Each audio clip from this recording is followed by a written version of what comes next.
के साथ बने हुए प्रभु, हम धन्यवाद के साथ इस प्रार्थना को प्रभु यीशु मसीह के नाम से मांगते हैं, आमीन। Praise the Lord.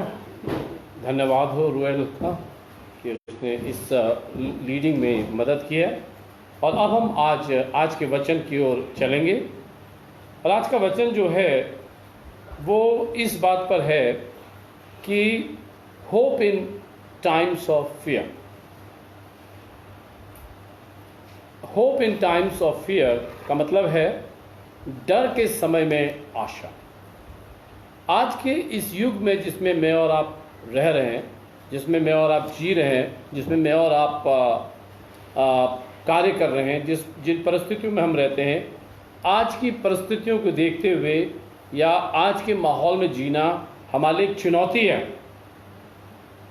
यह हमें एक डर का एहसास दिलाता है और हमारे आसपास, हमारे समाज में, हमारे परिवेश में कई बातें ऐसी हैं और हो रही हैं जो ना चाहते हुए भी एक डर को उत्पन्न करती हैं। क्या करें? हम और आप क्या कर सकते हैं?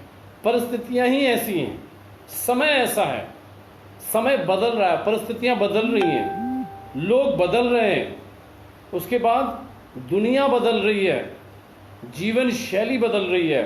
वास्तव में सब कुछ धीरे धीरे बदलता जा रहा है। और अब जो हम देखते हैं, ये जो बीमारी, जो वायरस आया है, ये कोरोना वायरस, इसके द्वारा तो एकदम इंसान की जीवन शैली को मानो एकदम से पूरा उसमें परिवर्तन आ गया है। इंसान अपने घर में लॉकडाउन है, एक दूसरे के घर जाने में डरता है, कई बार दूसरा उससे अपने घर इनवाइट करना चाहता है या नहीं करना चाहता है, या दूसरे घर भी पूछ करके जाना पड़ता है, उनसे परमिशन लेनी पड़ती है। कई चीज़ें ऐसी हैं जिसने सब कुछ बदल दिया है।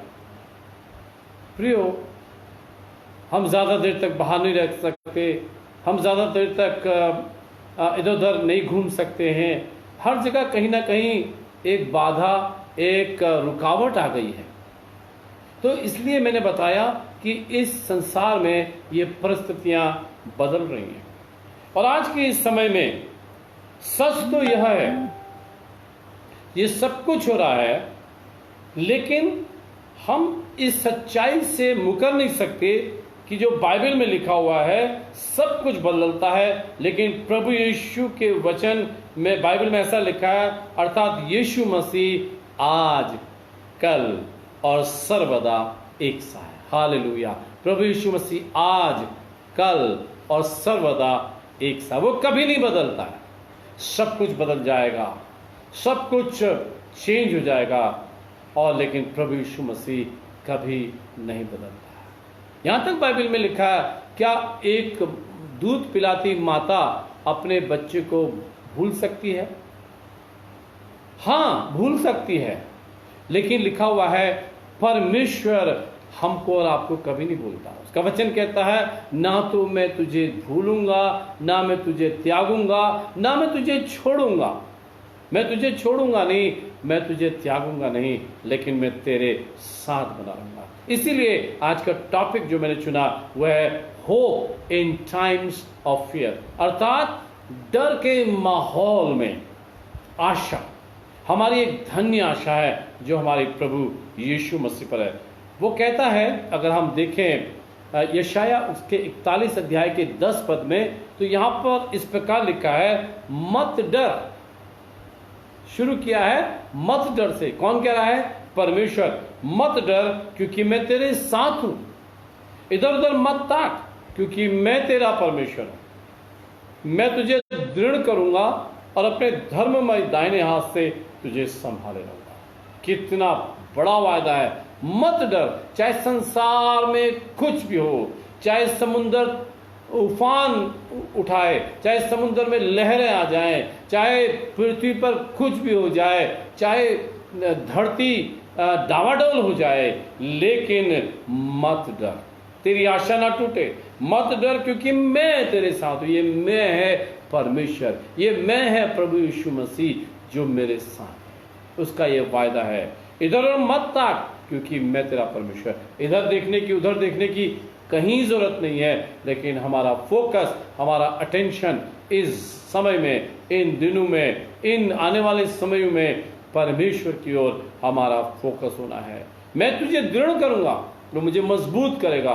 अर्थात हमारी परेशानियों में, हमारे दुखों में, हमारी निराशा में, हमारी समस्या में, हर स्थिति और परिस्थिति में वो हमको दृढ़ करेगा और अपने धर्ममय दाहिने हाथ से हमको संभाल कर रखेगा। हालेलुया, प्रभु का धन्यवाद हो। अगली आयत हम पढ़ते हैं, यशायाह उसके 43 और उसके 1 और 2 पद में इस प्रकार लिखा है, मत डर क्योंकि मैंने तुझे छुड़ा लिया।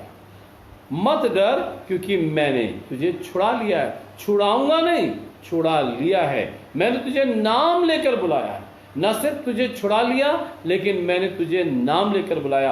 आपका जो भी नाम है, आज परमेश्वर ने आपको बुलाया है। प्रियो, परमेश्वर आपको बुलाता है ताकि परमेश्वर अपनी योजना को आपके और मेरे जीवन के अंदर पूरा कर सके। मैंने तुझे नाम लेकर बुलाया है, तू मेरा ही है।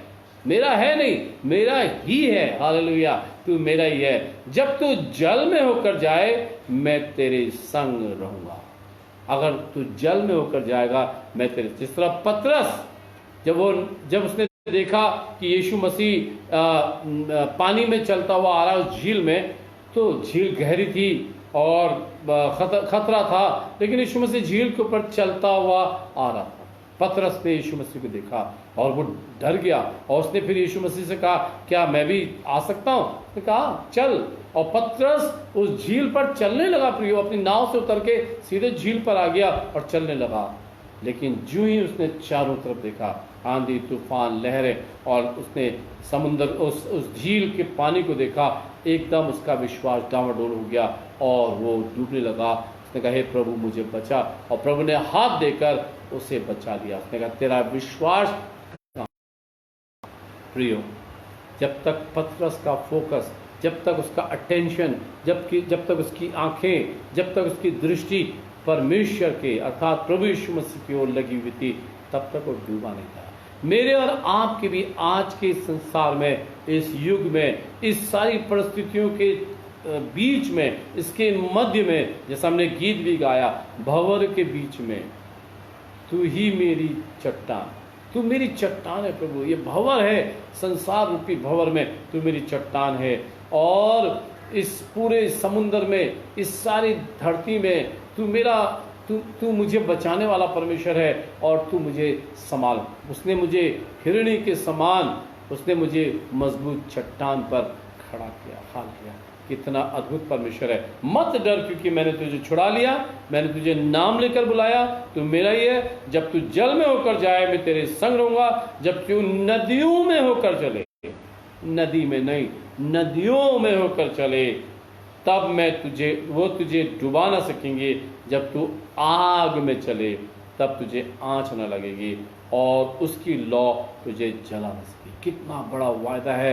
ये वायदा उन लोगों के लिए है जो प्रभु पर विश्वास करते हैं। ये वायदा उन लोगों के लिए है जो हर परिस्थिति, स्थिति में परमेश्वर की ओर अपनी आंखों को और अपने ध्यान को लगाते हैं। प्रियो, जल और नदियां और आग और आंच, ये सब कुछ जो है, ये इस बात को बताती है कि संसार में बहुत सी मुश्किलें हैं, परेशानियां हैं, और इस संसार में बहुत प्रकार के तूफान हैं और वो हम प्रतिदिन के जीवन में झेलते हैं। और ऐसे के बीच में प्रभु हमको चलाएगा, वो तुझे जला ना सकेंगे लिखा है। क्या इन वायदों के साथ हम अपने आप को मसीह में और मसीह के द्वारा सुरक्षित नहीं महसूस करते? आप अपने आप से सवाल पूछिए, क्या इन वायदों के साथ हम अपने आप को मसीह में व मसीह के द्वारा सुरक्षित नहीं महसूस करते?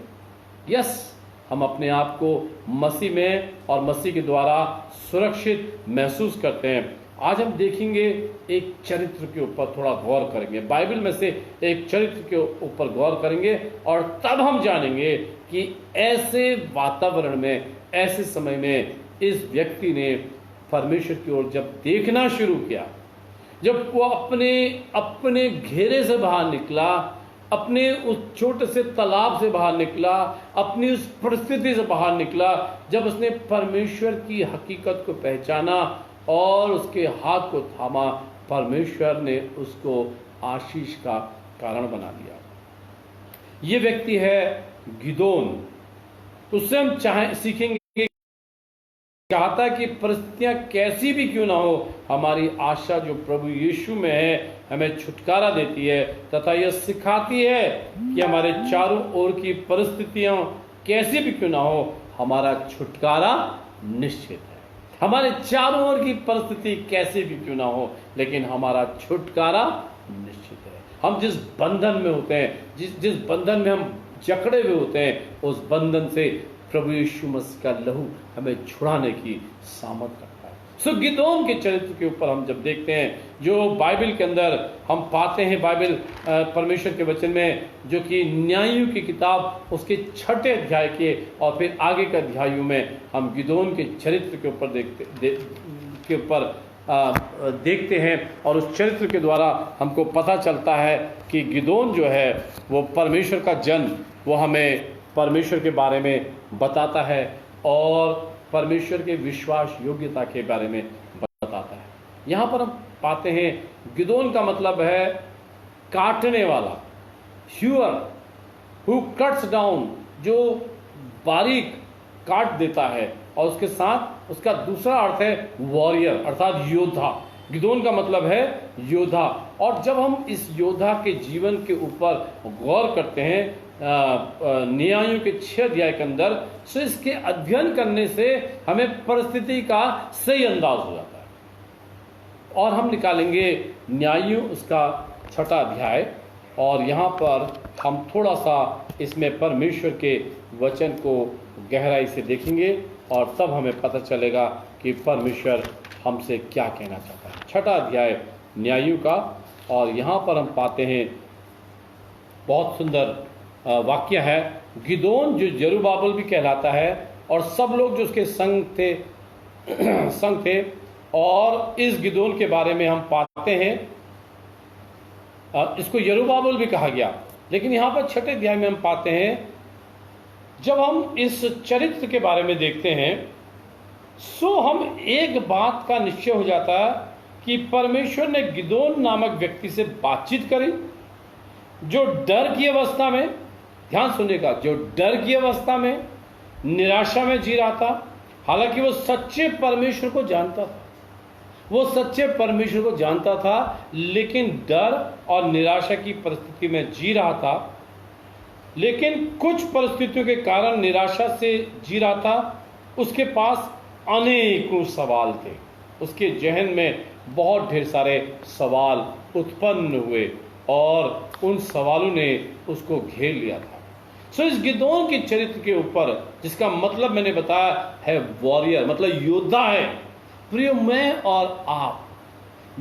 और आप भी परमेश्वर को जानते हैं, लेकिन कई बार निराशा में जीते हैं, कई बार हम डर की अवस्था में जीते हैं, कई बार हम सच्चे परमेश्वर को जानने के बाद भी कुछ परिस्थितियों से ऐसे निराश हो जाते हैं कि हम अपने आप को का आंकलन नहीं कर पाते, अपने परमेश्वर को सही से आंक नहीं सकते, ना अपने आप को ना अपने परमेश्वर को।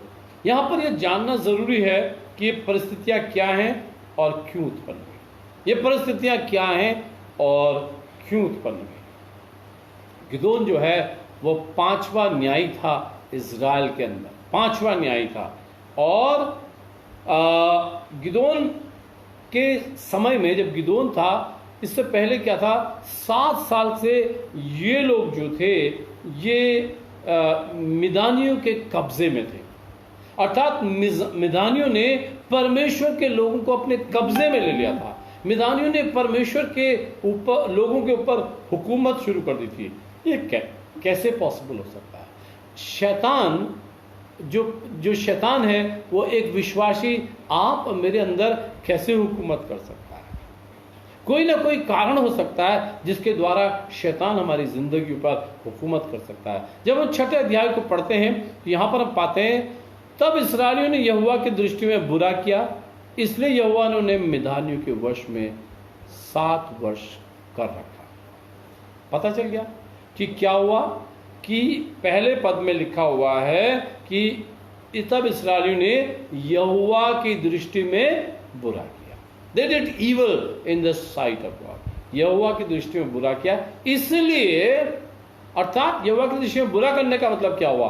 वो अपने रास्तों में चलने लगे, बाल देवताओं की पूजा करने लगे, अशेरा की पूजा करने लगे और परमेश्वर से हट गए, भटक गए और अपने संसार की चीजों पर मन लगाना शुरू किया, व्यर्थ बातों की ओर अपने मन को फेर दिया और वो चीजें जो उन्हें अनंत आशीष नहीं दे सकती थी उन चीजों की ओर अपना मन लगा दिया। उन्होंने अन्य जाति गैर जाति स्त्रियों से ब्याह करना शुरू किया, गैर जाति पुरुषों से ब्याह करना शुरू किया और जो परमेश्वर के लोग नहीं थे उनके साथ संबंध जोड़ने लगे। बहुत सी ऐसी बातें हुई जिससे परमेश्वर दुखी हो गया, क्योंकि उसने इनको एक स्पेशल प्रजा के रूप में चुना था, एक स्पेशल लोगों के रूप में उसने चुना था अपनी महिमा के लिए।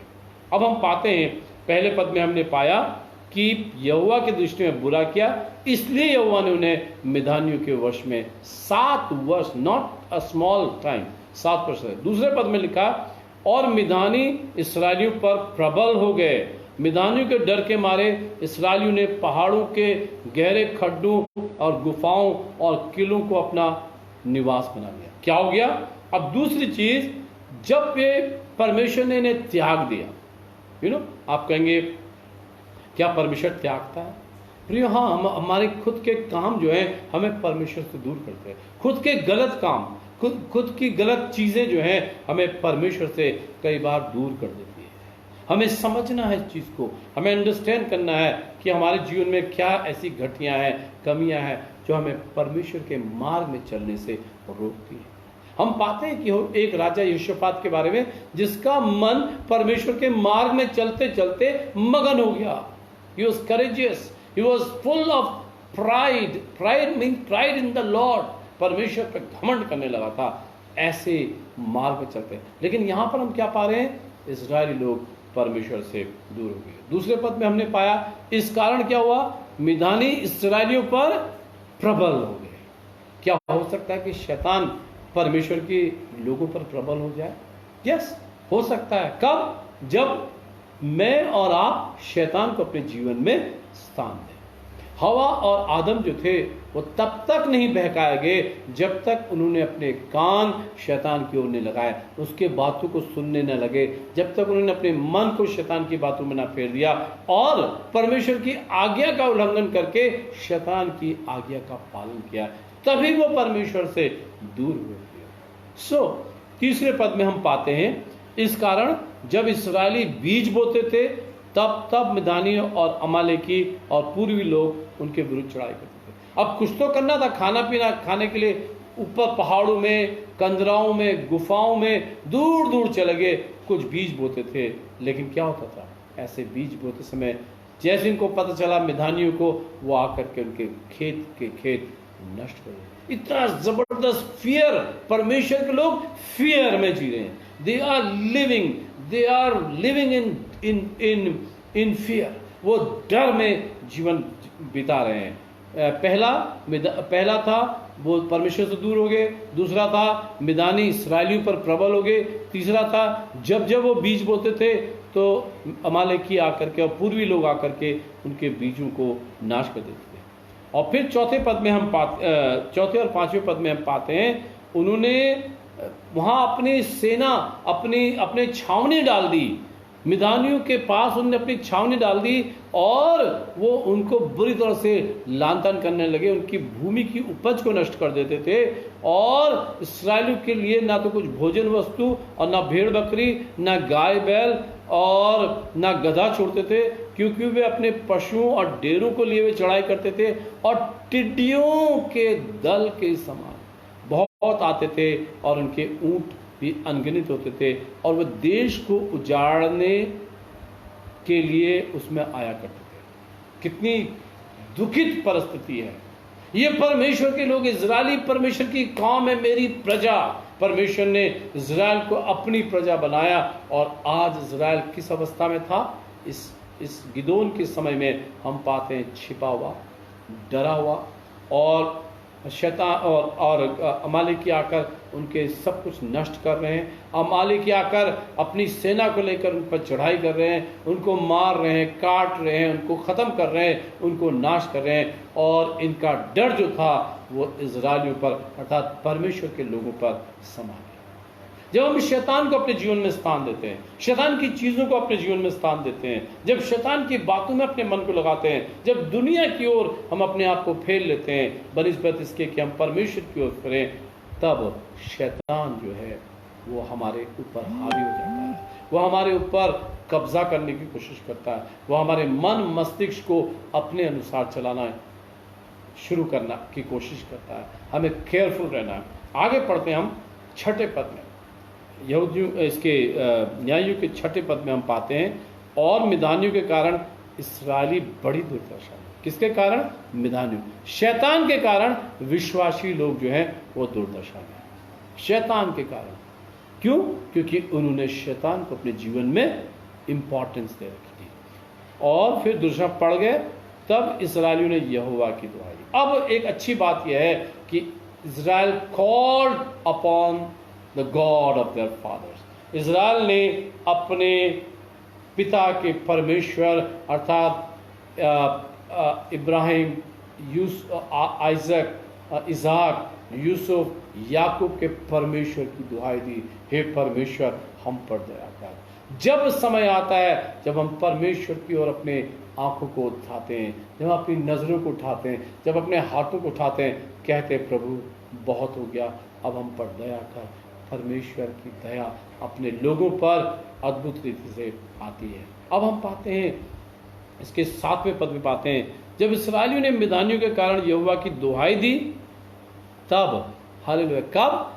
जब इस्राएलियों ने मिदानियों के कारण यहोवा की दुहाई दी। 7 साल तक कुछ नहीं हुआ, जस्ट 7 years, क्योंकि ये दुहाई नहीं दे रहे परमेश्वर की, ये उसी डर में, उसी वातावरण में, उसी माहौल में रह रहे हैं और उन मिदानियों के कब्जे में, शैतान के कब्जे में अर्थात, और फिर ये परमेश्वर को नहीं पुकार। प्रिय, जब विश्वासी भी जब शैतान के कब्जे में, उस डर में, उसके अंडर में, उसके द्वारा डिप्रेशन के लाइफ को जीता है और अगर परमेश्वर को नहीं पुकारता तो काम होना मुश्किल होता है। लेकिन जिस वक्त इन्होंने परमेश्वर को पुकारा उसी वक्त परमेश्वर को सुनी। इस पैसेज का मॉरल यह है, इस पैसेज के द्वारा हम ये सीखते हैं कि कभी कभी हम अपने किए के लिए खुद रिस्पॉन्सिबल हैं, उत्तरदायी हैं। हमारे जीवन में जो होता है हम रिस्पॉन्सिबल हैं उसके लिए, हम उत्तरदायी हैं। कई बार हम इसको समझने की कोशिश करते हैं, मैं नहीं कह रहा हूं हमेशा, लेकिन कई बार हम जो करते हैं उसका परिणाम हमारे जीवन के अंदर आता है। हमको सोचना है, बाइबल में लिखा प्रकाशित वाक्य में कि चेत कर कि तू कहां से गिरा है, चेत कर कि तू कहां से गिरा है। प्रियो, विश्वासियों के लिए ये जरूरी है। सब परमेश्वर ने क्या किया? God told them about why there condition is such. परमेश्वर ने उनको बताया, ये बताना जरूरी था प्रियो, उनको ये समझना जरूरी था कि हमारी ये दशा ऐसी क्यों हुई या कैसे हुई। और इसके हम 8 से 10 पद में पाते हैं, जो मैं पढ़ूंगा। तब यहोवा ने इस्राएलियों के पास एक नबी भेजा। परमेश्वर उनसे बात करना चाहता था, एक नबी को भेजा जिसने उनसे कहा, इस्राएल का परमेश्वर यहोवा यूं कहता है, मैं तुमको मिस्र से अर्थात गुलामी के देश से ले आया, निकाल लाया और दासत्व के घर से निकाल ले आया, और मैंने तुमको मिस्रियों के हाथ से वरन जितने तुम पर अंधेर करते थे उन सबों के हाथ से छुड़ाया और उनको तुम्हारे सामने से बरबस निकालकर उनका देश तुम्हें दे दिया। अर्थात मैंने तुम्हें आशीष किया, मैंने तुम्हें फलवंत किया, मैं तुम्हें गुलामी के देश से, मैं तुम्हें दासत्व से, तुम पाप की गुलामी में थे, तुम अंधकार की गुलामी में थे, तुम लोगों की गुलामी में थे, मैंने वहां से तुमको निकाल लिया। और फिर 9वें पद में कहता है, मैंने तुमको मिस्रियों के हाथ से वरन जितने तुम पर अंधेर करते थे उन सबों से छुड़ाया। 10वें पद में कहता है, और मैंने तुमसे कहा, मैं तुम्हारा परमेश्वर यहोवा हूं। एमोरी लोग जिनके देश में तुम रहते हो उनके देवताओं का भय न मानना परंतु तुमने मेरा कहना नहीं माना। क्या कहा उसने? तुम उनके देवताओं का भय मत मानना, लेकिन तुमने भय मानना तो क्या, उनके देवताओं की उपासना करना शुरू कर दिया। तुमने बाइबल के परमेश्वर या जो परमेश्वर का वचन है उसके परमेश्वर को तुमने त्याग दिया। जो सच्चा परमेश्वर यहोवा, जो हमारा ईश्वर है, जो हमारा प्रभु है, जो हमारा एलोहीम है, उसको तुमने त्याग दिया और उन मूर्तियों के पीछे चले गए। अब क्या होता है? अब कहानी आगे शुरू होती है, बहुत सुंदर तरीके से कहानी आगे शुरू होती है। अब एक स्वर्गदूत जो है वो गिदोन नाम के व्यक्ति के पास, सारे इज़राइल ने परमेश्वर की दुहाई दी। हालेलुया! सारे इज़राइल ने परमेश्वर की दुहाई दी और एक व्यक्ति को परमेश्वर ने चुना। परमेश्वर ने सबको नहीं चुन लिया। ये जरूरी हम कलेक्टिवली प्रार्थना करें, लेकिन परमेश्वर किसी एक को खड़ा करता है। कलेक्टिवली प्रार्थना करें। हम पाते हैं एस्तर की किताब में हम पाते हैं कि कलेक्टिवली सबने प्रार्थना करी, पूरे यहूदियों ने प्रार्थना करी, उपवास रखा, टाट पहना 3 दिन तक, और एस्तर रानी राजा के सम्मुख एक को इस्तेमाल किया। एक व्यक्ति को परमेश्वर ढूंढ रहा है। उस परमेश्वर का वचन कहता है, मैं एक व्यक्ति को ढूंढ रहा हूं। आई सॉट फॉर अ मैन, मैंने एक व्यक्ति को ढूंढना चाहा जो बाड़े का सुधारक बने। एक व्यक्ति, वो आप हो सकते हैं। आप कमजोर हैं, आप निराश हैं, आप कमियों में जी रहे हैं, लेकिन उन सबके बावजूद परमेश्वर आपको ढूंढ रहा है। आप परमेश्वर के लिए बहुत इंपॉर्टेंट हैं, आप परमेश्वर के लिए बहुत ही ज़रूरी हैं, और परमेश्वर आपको ढूंढ रहा है। यहाँ पर हम पाते हैं परमेश्वर का दूत आया और 11वें पद में उसने उस परमेश्वर के दूत ने बातचीत करी। फिर यहोवा का दूत आकर उस बांज वृक्ष के तले बैठ गया जो ओपरा में एबी एजेरी योआश का था, और उसका पुत्र गिदोन। किसका पुत्र? योआश का पुत्र गिदोन एक दाखरस के कुंड में गेहूं इसलिए झाड़ रहा था कि उसे मिदानियों से छिपा रखे। बेचारा गेहूं झाड़ रहा है छिप करके कि मिदानी लोग आकर के ये गेहूं ना ले जा रहे। ऐसी दशा, लेकिन परमेश्वर का दूत उसके पास आया और कैसे उसने उसको एड्रेस किया, कैसे उसने उसको पुकारा, ये बहुत और सुंदर बात है देखने की। 12 में उसको यहोवा के दूत ने दर्शन देकर कहा, हे शूरवीर सूरमा, गिदोन तेरा नाम है वॉरियर, गिदोन तेरा नाम है योद्धा। हे शूरवीर सूरमा, तू भूल क्यों गया है अपने नाम का मतलब? तू भूल क्यों गया है कि तू योद्धा है? प्रियो, आप और मैं भी भूल जाते हैं कि हम प्रभु यीशु मसीह के लहू से धुले हुए लोग हैं। हम एक नई सृष्टि हैं, हम परमेश्वर की दृष्टि में अनमोल हैं। हम क्यों भूल जाते हैं? गिदोन को बोला कि शूरवीर सूरमा, यहोवा तेरे साथ है। शूरवीर सूरमा, O mighty man of valour, the Lord is with you. Hallelujah. आज मैं बताना चाहता हूं, परमेश्वर आपके साथ है। जो कोई मेरी आवाज को सुन रहा है, ध्यान से कहिए, अपने आप से कहिए, परमेश्वर मेरे साथ है। हालेलुया। परमेश्वर मेरे साथ है। चाहे तू, अभी हमने थोड़ी देर पहले पढ़ा, परमेश्वर कब मेरे साथ है? जब तू जल में होकर जाए, मैं तेरे संग रहूंगा। जब तू नदियों में होकर चले, तब वे तुझे डुबा ना सकेंगी। जब तू आग में चले, तब तुझे आंच न लगेगी, और उसकी लौ तुझे जला नहीं सकेगी। वो मेरे साथ है। मेरी दुख की परिस्थिति में मेरे साथ है, मेरी खुशी की परिस्थिति में मेरे साथ है, मेरी कमी घटी में मेरे साथ है, मेरी बहुतायत में मेरे साथ है। मेरी हर परिस्थिति में परमेश्वर मेरे साथ है। तभी तो उसने कहा, मैं ना तुझे छोड़ूंगा ना तुझे त्यागूंगा। वो हमारे साथ है। Even though I walk through the valley of the shadow of death, भजन 23 में कहता है, चाहे मैं यद्यपि में यदि मैं इवन दो आई वॉक, मौत की तराई से होकर क्यों ना चलूं, तो भी हानि से ना डरूंगा, क्योंकि तू मेरे साथ है। उस तराई में भी तू मेरे साथ है। यहां पर हमने देखा प्रियो, लेकिन गिडियन के पास सवाल थे। सवाल होना कोई बुरी बात नहीं, बहुत सही सवाल थे उसके पास। उसने कुछ सवाल पूछे। आपके और मेरे जीवन में भी कुछ सवाल हो सकते हैं परमेश्वर से पूछने के लिए। उसने कहा, उसके क्वेश्चन थे, if the Lord is with us why then has all this happened to us. अगर मैं एक सूरमा हूं, अगर मैं एक वॉरियर हूं, और अगर परमेश्वर हमारे साथ है, तो हम ये छिपे छिपे क्यों फिर रहे हैं?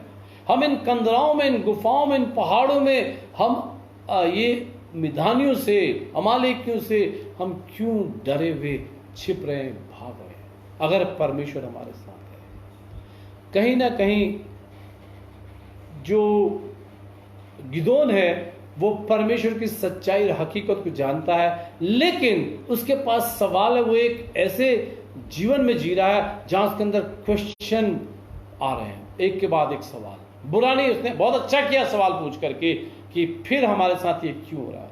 दूसरा सवाल, where are all the miracles of our fathers told us about. जो हमारे पिता या हमारे बाप दादों के समय में जो चमत्कार हमने परमेश्वर के सुने, कि उसने समुंदर को 2 भागों में कर दिया, उसने जंगल में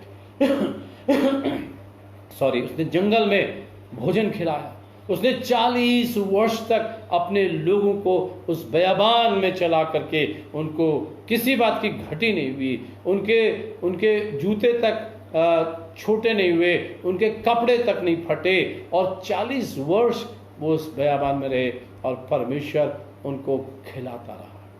कितना परमेश्वर ने उन पर अनुग्रह किया। सो ये बातें हमने जो सुनी, ये क्या है? ये क्या है? सवाल उसका बिल्कुल सही है, जेन्युइन है।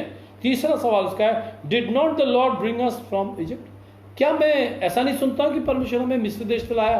वो ये नहीं कह रहा है कि मैं इस बात पे विश्वास नहीं करता हूं, ऐसा नहीं कह रहा। वो कह रहा है डिड नॉट, क्या परमेश्वर हमें मिस्र से वापस नहीं लाया?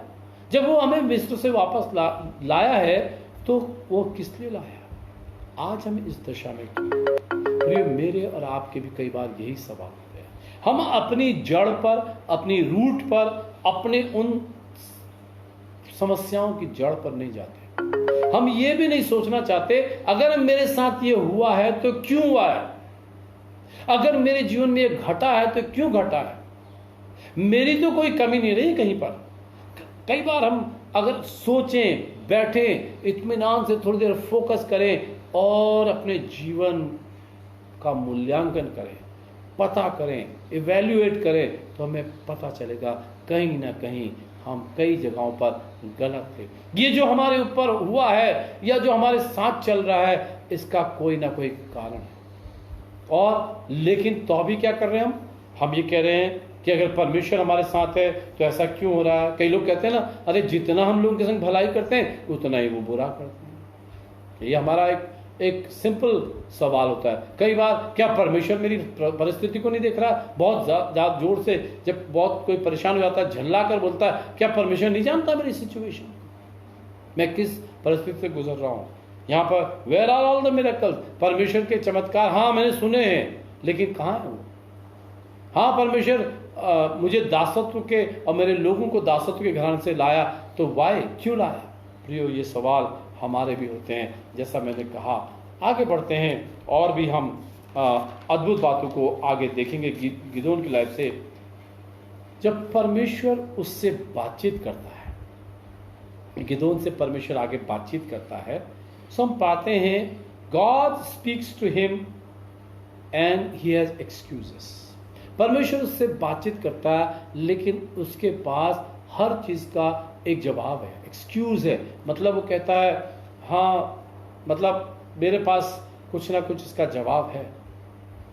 वो कहता है मैं इजराइल को कैसे बचा सकता हूं? परमेश्वर ने उससे कहा मैं तेरे साथ हूं, यहोवा तेरे संग है। उसने कहा यदि हे प्रभु सुन, मेरी विनती सुन, यदि यहोवा हमारे संग होता तो ये सारे, उसने 13 पद से और लगभग 15 पद तक उसने सवाल पूछे। 16वें पद में परमेश्वर, निश्चय थोड़ा सा कनेक्शन प्रॉब्लम हो गया था, लेकिन सुनिए 16 पद में यहोवा ने उससे कहा निश्चय मैं तेरे संग रहूंगा। पहले कहता है मैं तेरे संग, यहोवा तेरे संग है। अब वो कहता है निश्चय मैं तेरे संग रहूंगा। ये दूत ने कहा यहोवा तेरे संग है। अब परमेश्वर उससे कह रहा, यहोवा ने उससे कहा। किसने कहा? यहोवा ने। निश्चय में तेरे संग हूंगा। इसलिए तू मिधानियों को ऐसा मार लेगा जैसे एक मनुष्य पूरी सेना को एक मनुष्य के रूप में तू मान लेगा। तब गिदोन ने कहा, यदि तेरा अनुग्रह मुझ पर है तो मुझे इसका कोई चिन्ह दिखा। अभी भी प्रॉब्लम है प्रियो, अभी भी समस्या है। ऐसा हो सकता है प्रियो, इसमें कोई दो राय नहीं है। जब हम निराशा से, डिप्रेशन से, जब हम परिस्थितियों से, जब हमारे विरोधी हो जाते हैं, जब कई बार ऐसी परिस्थितियां हमारे जीवन में उत्पन्न होती हैं, तो ऐसी अवस्था हमारे सम्मुख आती है। गिदोन ने सब कुछ बहुत अच्छी तरह से एक के बाद एक परमेश्वर के सामने रखा। मुझे कोई चिन्ह दिखा, और आगे उस चिन्ह के बारे में है जिसके बारे में हम बात नहीं करने जा रहे, लेकिन मैं यहाँ पर कह रहा हूँ, Gideon look for a sign, God promised him his presence. परमेश्वर ने अपनी उपस्थिति का एहसास हो दिलाया कि मैं तेरे संग हूँ, चिंता मत कर। गॉड अब अगेन स्पीक्स टू हिम। अब जब गिदोन तैयार हो गया, परमेश्वर ने उससे बातचीत करी, तो एक कठिन कार्य उसको दिया। प्रियो, अब्राहम जब परमेश्वर के मार्ग में चला, जब उसने परमेश्वर की आज्ञा मानी, 100 साल की उम्र में, परमेश्वर ने 75 साल की उम्र में जब अब्राहम था, परमेश्वर ने उससे बातचीत करी कि मैं तेरी संतान को बढ़ाऊंगा। लेकिन आज 25 वर्ष हो गए हैं, उसके पास कोई संतान नहीं। 25 ईयर्स पास, वो 75 से अब 100 साल का हो गया। लेकिन तब परमेश्वर ने उसे एक संतान दी। परमेश्वर ये दिखाना चाहता था कि 100 ईयर्स ओल्ड के जीवन में भी परमेश्वर काम करने की सामर्थ्य रखता है। जब मनुष्य दृष्टि से सब कुछ फेल हो जाता है, वहां परमेश्वर जो है वो अपना कार्य करता है। जब मानवीय दृष्टि से, सांसारिक दृष्टि से, रुपए पैसे, धन दौलत चारों तरफ से आपके जीवन में भी सब कुछ खत्म हो जाता है, ऐसे समय में परमेश्वर अपने मिरेकल को हमारे जीवन में करता है। और हम यहाँ पर पाते हैं कि परमेश्वर ने अपनी प्रेजेंस के बारे में कहा, परमेश्वर फिर उससे बात किया और उसके कठिन काम दिया। कई बार हो सकता है अब्राहम को कठिन काम दिया, मैंने बताया अभी, पर अब्राहम को ले गया। उसके बाद जब उसके पास बेटा पैदा हो गया, वो भी 100 साल की उम्र में, जब बेटा कुछ बड़ा हो गया, परमेश्वर ने कहा अपना निज पुत्र को सेक्रीफाइस कर दे, अपने बेटे को सेक्रीफाइस कर। It was a tough decision. छोड़ सकता था, कहता नहीं प्रभु मैं नहीं करता, मैं जा रहा हूं, मैं ऐसा काम नहीं कर सकता। लेकिन अब्राहम वॉज ओबीडिएंट, लिखा हुआ उसने हुक्म माना और मोरिया पर्वत पर चला गया। मोरिया पर्वत पर चला गया, और जैसे ही उसने अपनी बेटी इसाक को परमेश्वर की वेदी पर चढ़ा दिया। लेकिन हालांकि परमेश्वर ने दूसरा उपाय किया, लेकिन परमेश्वर ने उसके फेथ को टेस्ट किया। परमेश्वर कई बार हमारे और आपके विश्वास को टेस्ट करता है। कई बार हमें ट्राई करता है कि हम विश्वास में मजबूत हैं या नहीं। यहाँ पर हम पाते हैं गिदियन, जिसके साथ परमेश्वर ने बातचीत करी, जिसने परमेश्वर से चिन्ह मांगा, जिसके से परमेश्वर ने कहा, दूत ने कहा यहोवा तेरे संग है। अब परमेश्वर खुद कह रहा है यहोवा कि मैं तेरे संग रहूंगा और तू मिधानियों के हाथ से इजराइल को छुड़ाएगा। अब भी हम यहाँ पर पाते हैं परमेश्वर ने एक टफ काम उसको दिया, एक जॉब दिया, एक मिनिस्ट्री दी। दूसरे शब्दों में अपने पिता के बाल व अशेरा की वेदी को तोड़ और मूर्ति को काट डाल। समस्या तेरे खुद के परिवार से। प्रियो बहुत गौर से सुनिए, समस्या तेरे खुद के परिवार से। कई बार अपनी जिंदगी में हमें देखना है समस्या चारों तरफ से नहीं है, लेकिन खुद के परिवार से, खुद के परिवेश में, खुद के जीवन में, खुद की चीजों में हमें समस्या को ढूंढना है।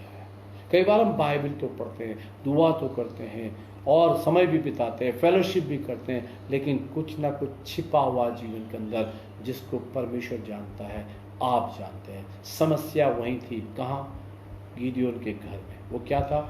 उसके पिता ने कुछ कर रखा था। वो ये, इसीलिए तो वो इतने निराशा में रहते, इसीलिए तो वो इतने डर में रहते, इसीलिए तो वो इतने दबाव में रह रहे थे। क्यों? उसके अपने घर में उसके पिता ने बाल की एक मूर्ति बनाई थी, अशेरा की एक मूर्ति बनाई थी, और उस मूर्ति के सम्मुख वो उसका पिता जो था वो सब चढ़ावा चढ़ाता था। उसने कहा इसको काट डाल। प्रियो, आसान काम नहीं था अपने खुद के पिता की बनाई हुई मूर्ति को काट डालना। गिदोन इसको दिन के वक्त में नहीं कर पाया, अभी भी डर है उसके अंदर, अभी भी फियर था दिन के वक्त, लेकिन परमेश्वर की आज्ञा का उसने पालन किया और रात के वक्त में उसने उस मूर्ति को गिराया। यहां पर हम पाते हैं गॉड गेव हिम बोल्डनेस, परमेश्वर ने उसे हियाव दिया। उसके बाद he was clothed, God clothed him with the spirit of God, परमेश्वर ने उसे अपनी आत्मा के वस्त्र पहना दिया। हालेलुया। वचन कहता है जब पवित्र आत्मा तुम पर उतरेगा तुम मेरे गवाह ठहरोगे। जब पवित्र आत्मा पतरस के ऊपर आया, वही पतरस जिसने प्रभु यीशु मसीह का इनकार किया था 3 बार, और उसी पतरस जिससे प्रभु ने कहा क्या तू मुझसे प्रेम रखता है, प्रीति रखता है, 3 बार बोला था। और आज वही पतरस जब खड़ा होता है, बोलता है, और जब वो कहता है कि उस प्रभु यीशु मसीह को तुम ही ने तो क्रूस पर चढ़ा था, और जब उसने बोला, वचन बोला, उसके अंदर पवित्र आत्मा उसके द्वारा बातचीत किया और लोगों के हृदय छिद गए, लिखा हुआ है। अब 3000 लोगों ने उस दिन बपतिस्मा, 3000 पीपल, एक ही दिन में 3000 लोगों की कलीसिया स्थापित हो गई। प्रियो, समाप्त करने से पहले मैं 1-2 बातें कहता हूँ। God delivered them by only 300 people. बहुत बड़ी सेना थी इनकी, मिधानी इनके विरोध में आए, लेकिन इनके पास 1,20,000 लोग थे। किसके पास? गिदोन के पास 1,20,000 लोग थे। परमेश्वर ने कहा इसमें से जितने डरते हैं उनको वापस भेज दें, और इसमें से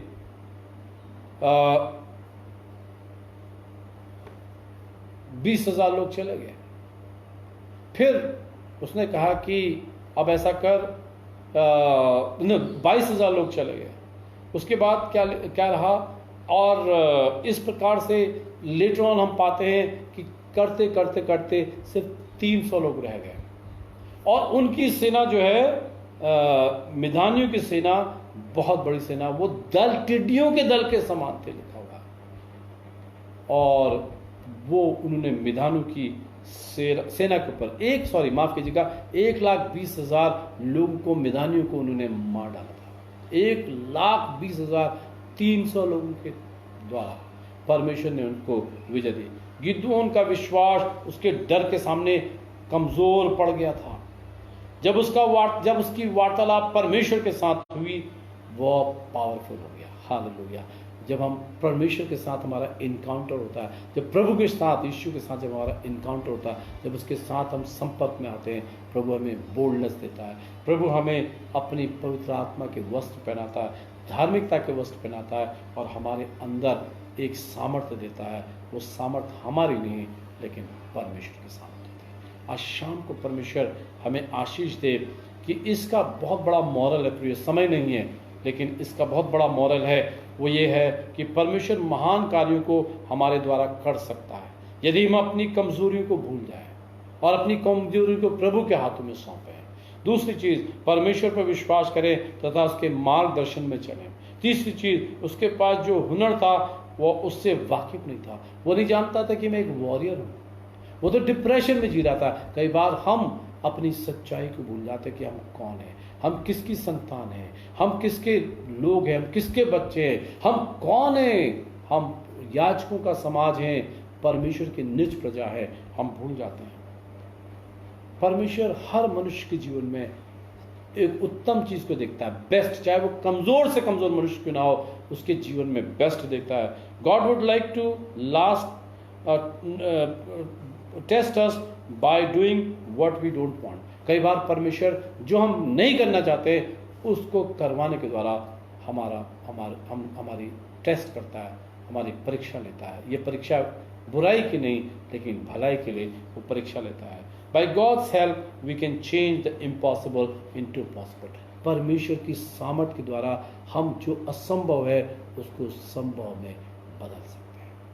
प्रियो, आज जरूरत है आपको और मुझे परमेश्वर की ओर अपनी निगाहों को उठाने की। बहुत ढेर सारा गिदोन के अंदर इसके अंदर जब हम देखते हैं, लेकिन हम पाते हैं परमेश्वर ने 300 लोगों के द्वारा 1,20,000 लोगों को के ऊपर विजय दी।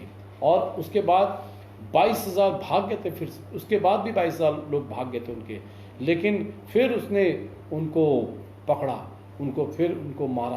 तो इस तरह से परमेश्वर ने ये बताया कि ये तुम्हारी सामर्थ्य से नहीं। यरूबाबेल से परमेश्वर ने क्या कहा था? It's not by might, it's not by power, but by my spirit says the Lord. ना तो बल से ना शक्ति से, पर मेरी सामर्थ्य के द्वारा। Not by might, not by power, but by my strength, मेरी सामर्थ्य से तुम कार्य करो। परमेश्वर के लोगों को समझना है, ये मेरी ताकत नहीं है, ये मेरी शक्ति नहीं है, ये परमेश्वर की ताकत, परमेश्वर की शक्ति है जो हमारे द्वारा परमेश्वर कार्य करता है। प्रियो, हम कैसी भी क्यों ना हो, हम कोई भी क्यों ना हो, हम पढ़े लिखे हों, अनपढ़ हों, हम दिखने में अच्छे हों या नहीं हों, हमारे पास कोई टैलेंट हो या ना हो, लेकिन जब हम अपने आप को प्रभु के हाथ में समर्पित करते हैं, जिस तरह गिदियन ने समर्पण किया, परमेश्वर ने विजय देना शुरू किया और इज़राइल में शांति हो गई। हालेलुया। उसने मिदानियों और अमालेकियों से उनको छुटकारा दिया और अपने पास में बुला लिया। आज शाम को प्रभु हम सब पर अनुग्रह करे, दया करे कि हम प्रभु की सामर्थ्य को पहचान करके प्रभु के प्रेम में, उसकी नज़दीकी में बढ़ते जाएं और हम कह सके, जैसा मैंने यहाँ पर बताया था कि hope in times of fear, डर के वक्त में हमारी आशा न टूटने पाए, डर के वक्त में हमारी आशा हमारे परमेश्वर पर लगी रहे, हमारा ध्यान हमारे परमेश्वर पर लगा रहे, उसकी ओर लगा रहे, ताकि हम जयवंत जीवन जी सके। जयवंत जीवन जिएंगे कैसे हम? प्रियो, परिस्थितियां इस संसार में हमेशा हमारे फेवर में नहीं रहेंगी। प्रियो, ध्यान रखें, परिस्थितियां हमारे फेवर में नहीं रहेंगी। हमेशा प्रतिदिन हमारा एक युद्ध है, प्रतिदिन हमारा युद्ध है। हम लोग एक आत्मिक युद्ध में हैं। हमें वो आत्मिक युद्ध आत्मा की सामर्थ्य से लड़ना है। और जब तक हम इस पृथ्वी पर, इस देह में हैं, जब तक इस पृथ्वी के अंदर हैं, हमें हर दिन चुनौतियों का सामना करना है। लेकिन उस चुनौती का सामना करने की सामर्थ्य देने वाला प्रभु यीशु मसीह है। उस चुनौतियों की सामर्थ्य देना, इसलिए लिखा हुआ है, कोलोसियों में लिखा हुआ है, अपनी आंखें उस परमेश्वर की ओर लगाओ। हालेलुया। उस परमेश्वर की ओर लगाओ। हमारा छुटकारा वही है, हमारा उद्धार वही है, हमारी निश्चयता वही है, हमारी बहुतायत वही है, और वही हमें आशीषों से भरपूर करने वाला परमेश्वर है। प्रभु हम सबको आशीष दे और अपने लहू में छिपाए। फिर से एक और बार धन्यवाद करता हूँ भाई हमारे पास्टर रेवन हमारे मनीष चौहान जी का, और उनकी जो संस्था है उसका मैं धन्यवाद करता हूँ कि उन्होंने ये मौका दिया कि मैं इस संदेश को आप तक ला सकूँ। मैंने अपने हृदय से संदेश आपके सामने पेश किया। मेरा विश्वास है परमेश्वर ने आपसे बात की है, और परमेश्वर आपके जीवन को एक और बार फिर से तंदुरुस्त, ताज़ा और नया करेगा। परमेश्वर आशीष दे। Thank you. God bless you. आमीन। जय मसीह।